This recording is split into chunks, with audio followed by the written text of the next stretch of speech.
যেমন ওনাদের পতন দাবি করছি, সেই দিন আর বেশি দূরে নয়, 17 বছরের অপেক্ষা আর আমরা করছি না। আমরা হয়তো 17 মাসেই সেটা সফল হতে যাচ্ছি ইনশাআল্লাহ। স্বরাষ্ট্রমন্ত্রী যদি এই বিচার না করে তাহলে আমরা ওনার পদত্যাগ দাবি করছি। ওনাকে আমাদের রাষ্ট্রে দরকার নাই, উনি শিলং ছিল, শিলং চলে যাক, ওনার তো রাষ্ট্রের কিছু দেখেনি। ধর্ষকের মৃত্যুর আগে ধর্ষিতাকে মৃত্যুবরণ করতে হয়, এটা হচ্ছে আমাদের সোনার বাংলাদেশ। একজন ধর্ষকের জীবনের মূল্যকে এত বেশি যে তাকে ফাঁসির মঞ্চে দাঁড় করা যাবে না। আমরা বাংলাদেশে কয়জন ধর্ষকের নাম জানি যাকে কঠোর থেকে কঠোরতম শাস্তি দেওয়া হয়েছে, যাকে ফাঁসির মঞ্চে দাঁড় করা হয়েছে? আমরা কি আদৌ কেউ জানি না। অথচ আমরা কতগুলো যারা ধর্ষিত হয়েছে তাদের নাম জানি, অনেক বড় এই লিস্ট, আসলে অনেক বড়, বলে শেষ করা যাবে না।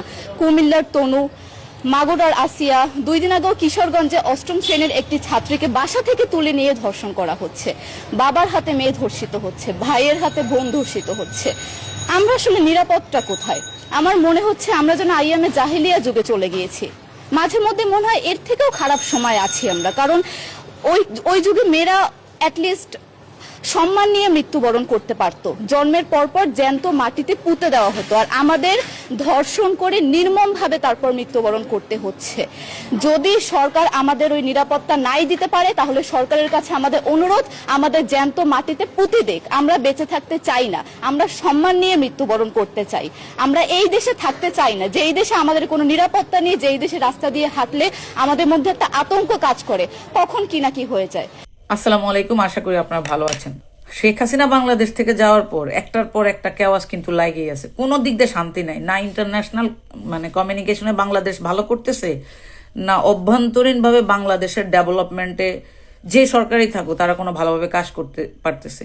একই সাথে আইন শৃঙ্খলা পরিস্থিতি চরম বেকায়দায়।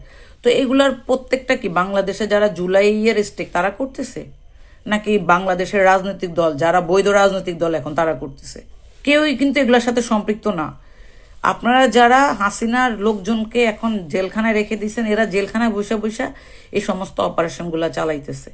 টাকা তো এদের অভাব নাই, এরা টাকা খরচ করতেছে। এবং বড় দুঃখজনক বিষয় হচ্ছে, গত 17 বছর বিএনপির যে সমস্ত নেতাকর্মীরা অভাবে অনটনে আপনার রাস্তাঘাটে ছিল, ঘরবাড়িতে থাকতে পারে নাই, তারা তাদের সরকার গঠন করার পর দল থেকে যে সামান্যতম বেনিফিট পাওয়া উচিত সেটাও তারা পাইতেছে না। কারা পাইতেছে? আওয়ামী লীগের 17 বছর যারা আওয়ামী লীগের সাথে আতাত করে বাংলাদেশে ছিল, ব্যবসা বাণিজ্য করছে, তারাই ওই সিন্ডিকেটের সাথে আবার ঐক্যবদ্ধ হয়ে এখন তাদের পকেট ভারী করতেছে। ওই তৃণমূল রাস্তার ফকিরই আছে। ধরেন রামিসে একটা মেয়ে মারা গেছে, ধর্ষণ করে তাকে কল্লা ফেলে দিছে। চিন্তা করেন কত ডেঞ্জারাস। এরপর এর কি বিচার হইব না বিচার হইব, প্রধানমন্ত্রী গিয়ে তার পরিবারের দায়িত্ব নিচ্ছে। কেন ভাই? এটা কি কোনো দুর্যোগে বাচ্চাটাকে মারা হয়েছে, নাকি বন্যা পরিস্থিতিতে তাদের বাড়ি ভাইসা গেছে, আপনি তাদেরকে 2 বান্ডেল টাকা দিয়ে আসলেন? কয়জনকে দিবেন আপনারা? গত 3 মাসের কতগুলো বাচ্চা ধর্ষণ হয়েছে, এটার হিসাব আছে প্রধানমন্ত্রীর কাছে? কয়টা বাচ্চার দায়িত্ব নেবেন আপনি? এক্সট্রা অর্ডিনারি 1-2টা বাচ্চার দায়িত্ব নেওয়ার কোনো অধিকারই তো নাই আপনার। পুরো বাংলাদেশের প্রত্যেকটা মানুষের দায়িত্ব আপনাকে নিতে হবে। এই যে এগুলা দেখায়, এই যে ছ্যাবলামিগুলা করে না, যারা আশেপাশে চামচাগুলো আছে এগুলো করার জন্য উদ্বুদ্ধ করে, এগুলো হচ্ছে আসল বড় শয়তান, রাক্ষস। এরাই মূল স্যাবোটাইজকারী এই সরকারের। তো যাই হোক, আমার কথা হচ্ছে, ধরেন আইন শৃঙ্খলা পরিস্থিতি ভালো নাই একটা দেশে, মাদক স্পট প্রত্যেকটা বর্ডার এলাকাতে, আপনারা ওগুলা কেন নিয়ন্ত্রণ করতে পারতেছেন না? আইন শৃঙ্খলা বাহিনী কি করতেছে, বা গোয়েন্দা সংস্থা কি করতেছে? আবার ধরেন আর্মি ব্যারাকে চলে গেছে, তারা গত পরশু ঘোষণা দিছে তারা আর বাইরে থাকবে না, সরকারের আইন শৃঙ্খলা বাহিনী কাজ করবে। ওমা, এটার পরে দেখি গত 3 দিনে ধর্ষণ এবং খুনই হয়েছে প্রায় আপনার 15-20টার উপরে। এটা কি জোকস নাকি বলেন? দেশে কি জঙ্গি তৎপরতা বাড়ছে? বা দেশে কি কোনো সরকার নাই? একটা তো নির্বাচিত সরকার আছে। আরেকটা দুঃখজনক বিষয় হচ্ছে, এই সরকার আসছে জনগণের ভোটে, তারা জনগণের ভোটে এমপি মন্ত্রী হয়েছে, খুব সরকারি ফ্ল্যাগ লাগায় ঘুরতেছে, কিন্তু তারা গণভোটের পক্ষে যে রায়টা হইলো সেটাকে সংসদে বিল আকারে এক্সিকিউট করতেছে না, টাইম পাস করতেছে। কেন ভাই?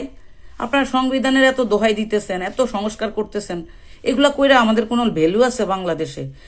গণভোটের পক্ষে মানুষ ভোট দিছে, সেটা এক্সিকিউট করেন, জনগণ তাহলে আপনাদের পক্ষে থাকবে। আপনাদের বিপক্ষে নেওয়ার জন্য জনগণকে যে উত্তেজিত করতেছে আপনাদের ভিতরে থাকা লোকজন।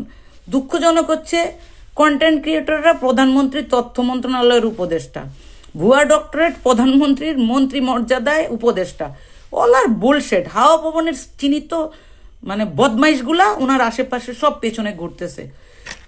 মানে সিএসএফ এসএসএফ এ যারা দায়িত্ব পালন করতেছে, it's like a fun, you know. প্রধানমন্ত্রীর উপর মানুষ ঝাঁপায়া পড়তেছে, ভুয়া ভুয়া বলে স্লোগান দিচ্ছে স্বরাষ্ট্রমন্ত্রীকে, প্রধানমন্ত্রীকে। এটা তো লজ্জা লাগে আমাদের। সরকারের 3 মাস না হইতে স্বরাষ্ট্রমন্ত্রী ভুয়া হইল কেমনে? ওইরকম কাজ করছেন আপনারা। আপনারা তরুণ প্রজন্মকে বেয়াদব বলেন, হোয়াট এভার ইট ইজ, কিন্তু যেই ছেলেগুলার কারণে জুলাই সংগঠিত হয়েছে, বেগম জিয়া জেল থেকে বেরোইছে, তার শেষ মানে কবরে যাওয়ার যে বিদায়টা, সেটা সম্মানজনক হয়েছে, তাদেরকে থোয়াই কেয়ার করতেছেন না। বুড়া বুড়া নেতারা তাদেরকে মুত্যা ভাসায় দিতেছেন আপনারা। ছাত্র দল, যুব দল, সব সিন্ডিকেট টোকাই, রাস্তার ফকিন্নি ওকিন্নি মাদকাসক্তদেরকে দিয়ে আপনারা ছাত্র দলকে টেক ওভার করছেন। আবার ক্যাম্পাস দখল করার জন্য গুন্ডা পান্ডা পাঠাইতেছেন। প্রত্যেকটা জায়গায় দলীয়করণ করতে গিয়া অযোগ্য অধর্ব লোকজনদেরকে আপনারা বসাইতেছেন। জনগণ কি আপনাদেরকে মানে চুমা দিবে? দেশ কি আর ওই পর্যায়ে আছে? একটা রেগুলেশনের পরে একটা সরকারের কি কি কাজ করা উচিত, রিসপেক্ট কি, জনগণ কিভাবে তাদের পক্ষে থাকবে, কিছুই নেই আপনাদের। এখন এগুলো কইলে আমার কইব গুপ্ত, রাজাকার, আলবদর। যাই হোক, কোনো সমস্যা নাই। এন্ড অফ দ্য ডেতে এই দেশে সিস্টেমের পরিবর্তন চাই আমরা। নৈতিক অবক্ষয় যেটা হয়ে গেছে এটা তো ফিরা পাবো না, কিন্তু সংস্কার করা যায়, ওইটাই কাজ করেন আপনারা। টাকার বান্ডেল দিয়া লাভ নাই, এগুলো সস্তা জনপ্রিয়তা। আসসালামু আলাইকুম রহমতুল্লাহ। সুপ্রিয় দর্শক, 5 আগস্টের পর থেকে বিএনপির মহাসচিব মির্জা ফখরুল ইসলাম আলমগীর বলে আসছিলেন যে নির্বাচন দেন, নির্বাচন দিলেই সব ঠিক হয়ে যাবে, নির্বাচিত সরকার ছাড়া এগুলো করতে পারবে না। মানে ডক্টর মোহাম্মদ ইউনূসের সময়ে যে কোনো অন্যায় অপকর্ম যেটাই হোক, তখন বিএনপিরা কেউ কেউ প্রতিবাদ করতো, এ করেছে সে করেছে। তো এখন কি হয়েছে? নির্বাচন সরকার তো এসেছে, এখন কি খুন ধর্ষণ কমে গেছে নাকি বেশি হয়েছে? ডবল হয়েছে, ডবলেরও ডবল হয়েছে। কোনো কিছু আটকাতে পারতেছে না। আপনারা জানেন যে রামিসার ঘটনার সাথে যে জড়িত, এর মাথায় মামলা ছিল, শিশু এবং নারী নির্যাতনের মামলা ছিল। সেই মামলা থেকে সে বের হয়ে এসে এই কাজটা করেছে।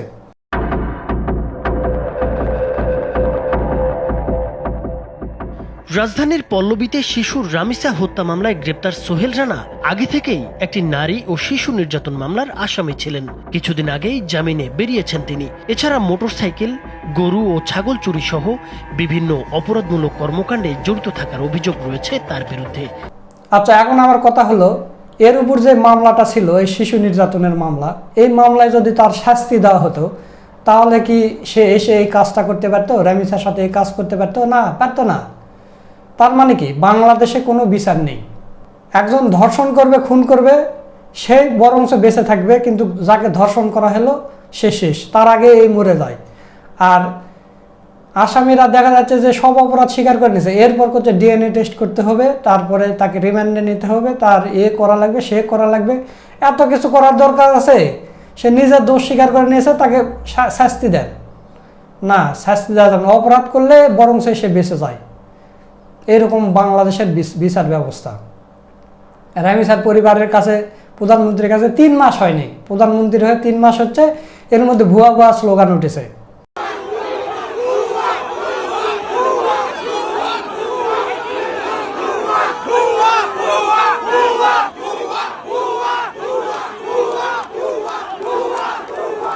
তারেক রহমান সাধারণ একটা টি-শার্ট পরে গেছে, আর সালাউদ্দিন আহমেদ সেখানে কোট টাই পরে মনে হয় বাবু সেজে গেছে।